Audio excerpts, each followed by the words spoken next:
Olá pessoal, como é que vocês estão? Tudo bem? Excelente. Então vamos lá, vamos dar sequência à nossa aula de necessidades especiais.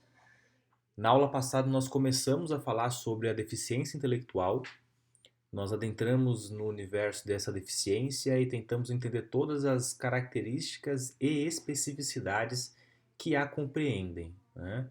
Então entendemos como nasce a deficiência intelectual, algumas síndromes, algumas características, e aquilo foi importantíssimo para que hoje a gente pudesse chegar e falar nessa nossa parte 2 mais especificamente ou especificamente sobre as práticas esportivas. Tá? Então nosso foco hoje será falar um pouquinho tudo sobre o que envolve o esporte e a pessoa com deficiência intelectual.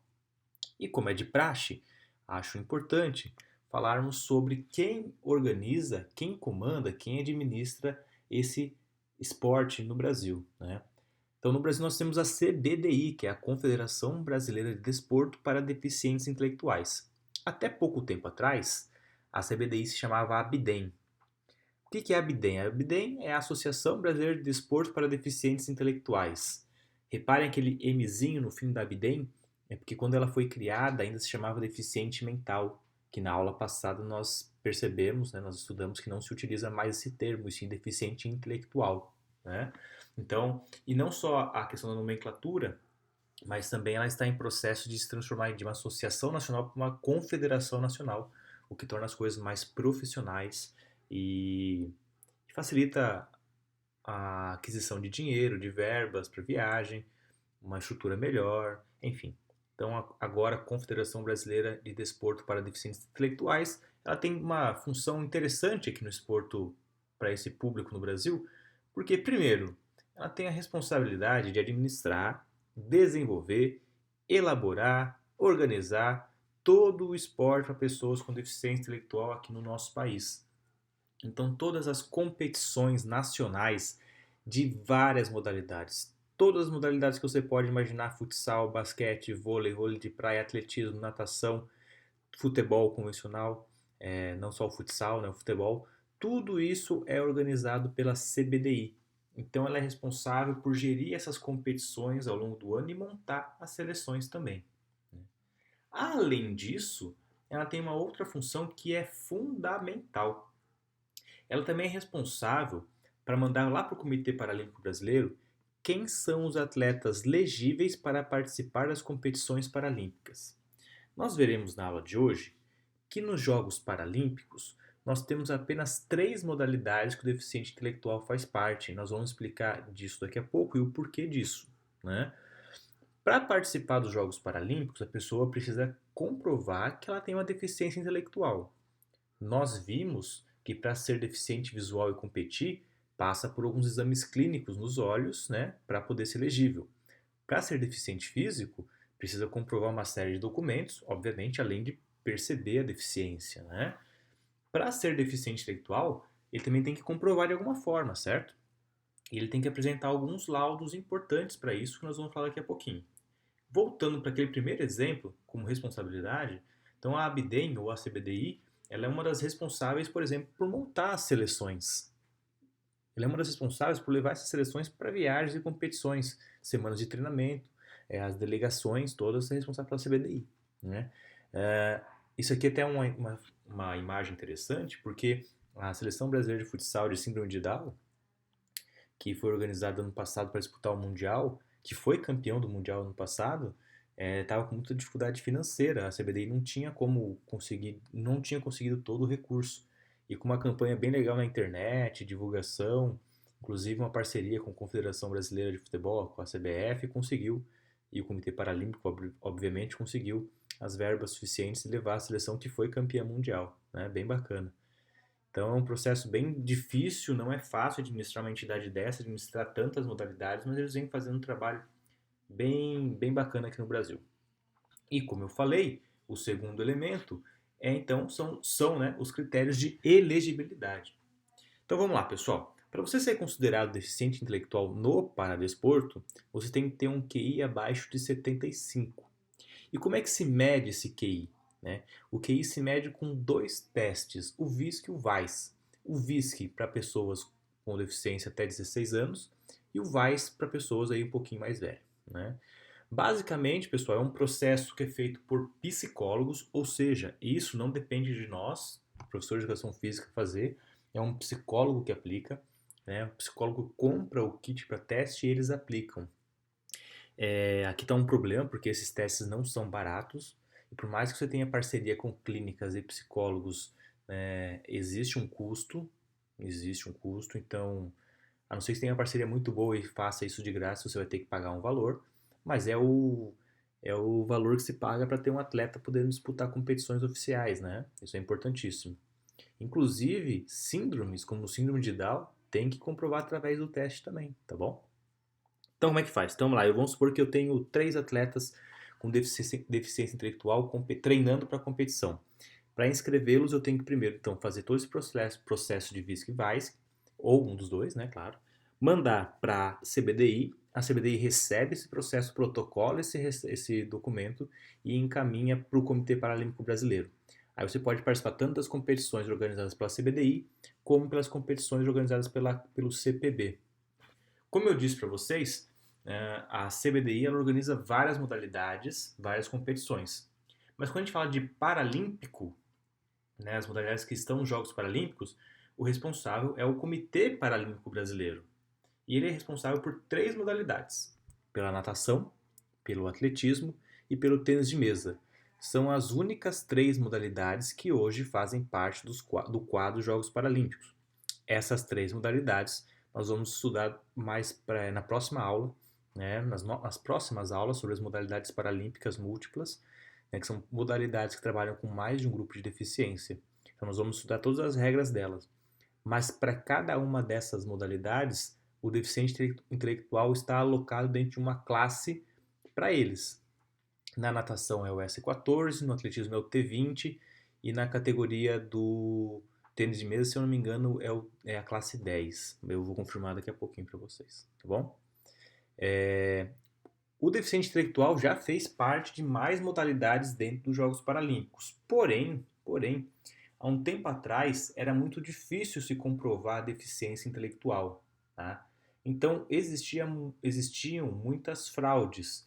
Como foi o exemplo do basquete para deficiente intelectual nos Jogos de Sydney 2000, tá?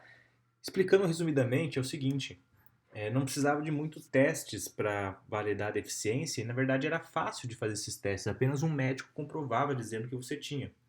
Então, se você tinha um médico, um psicólogo parceiro, né, ele ia lá, testava uma deficiência que a pessoa não tinha ou não suficiente para competir e ela participava do movimento paralímpico.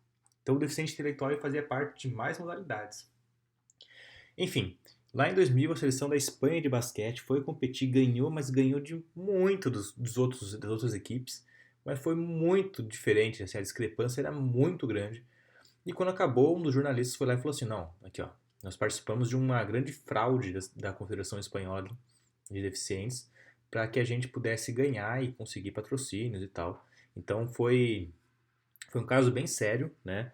Obviamente a seleção espanhola foi punida e o deficiente intelectual ficou fora dos Jogos Paralímpicos e só voltou em 2008 em Pequim, tá? Em Atenas eles não participaram.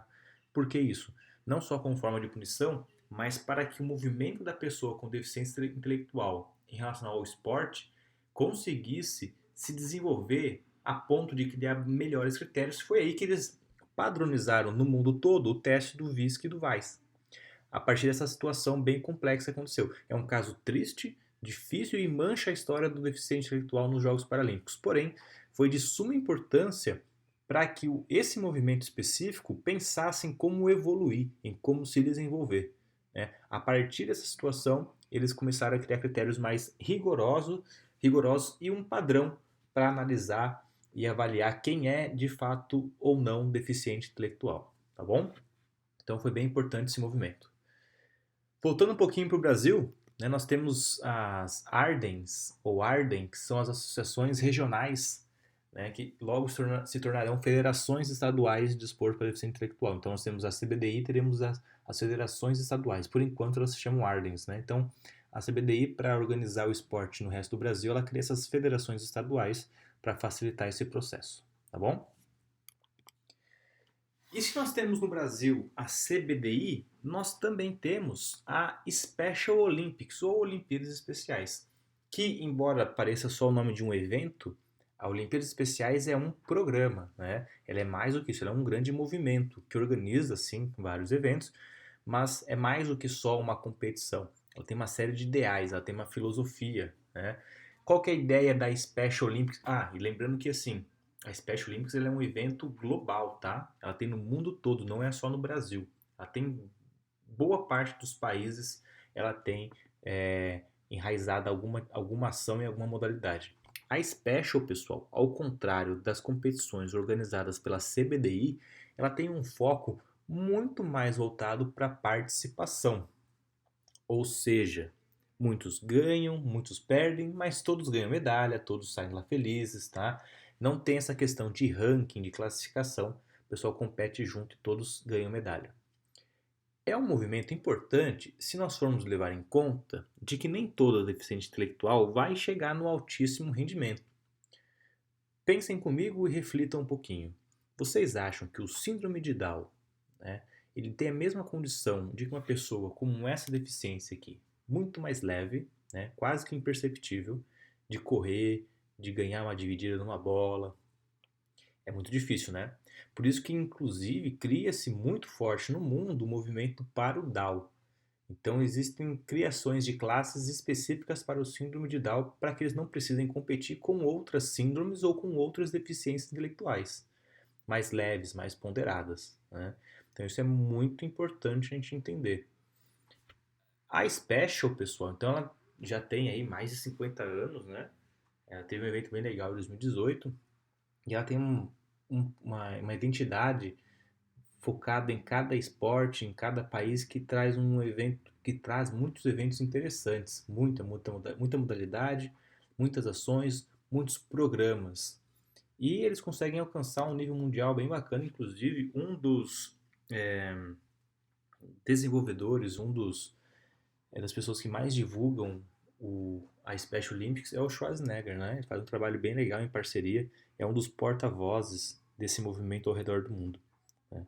Então a Special tem esse foco, e a Special ela consegue, ao mesmo tempo, ter uma parceria com institutos importantes ao redor do mundo para que consigam grandes patrocinadores, apoiadores, para desenvolver suas modalidades. Inclusive, muitas famílias, muitos pais que têm condições investem nesse tipo de ação para que o esporte seja proporcionado para seus filhos, seus sobrinhos, seus netos, enfim, né? Então, para deixar bem claro aqui, pessoal, nós temos dois elementos bem importantes. Nós temos a CBDI e a Special, cada uma com o seu foco diferente. Uma vez que a CBDI tem um foco muito mais voltado para o alto rendimento, para Jogos Paralímpicos, para a competição, a Special Olympics tem um foco voltado para a participação, para a aprendizagem e para a diversão. Ambas são importantes no cenário do deficiente intelectual em relação ao esporte no mundo, porém têm objetivos diferentes, tá? Isso aqui é importante a gente entender porque nem todos os atletas chegarão ao alto rendimento, tá? Muitos dos síndromes de Down, muitas outras deficiências intelectuais mais severas não vão permitir isso. Então a Special entra justamente nesse sentido de proporcionar atividades esportivas para esse público, tá bom? Isso era o conteúdo de hoje. A gente ia falar um pouquinho sobre então esse esporte, nós vamos ver alguns vídeos, nós vamos ver na prática essas pessoas fazendo a prática esportiva, mas nós precisamos ter a base e a introdução para entender um pouco sobre isso. Nas próximas aulas falaremos sobre as modalidades paralímpicas, né? Serão mais 2 aulas voltadas a isso. Modalidades paralímpicas que nós não vimos ainda, que não são referente a um único público. Por exemplo, nós vimos todas as modalidades paralímpicas para deficiente visual, que são exclusivas para deficiente visual. Agora nós vamos ver modalidades paralímpicas que trabalham com vários públicos na competição. Caso da natação, do atletismo, do triatlo, do tênis de mesa e de mais algumas modalidades. Tá ok, pessoal? Muito obrigado pela atenção, espero que vocês tenham gostado e nós nos vemos na próxima aula. Tchau!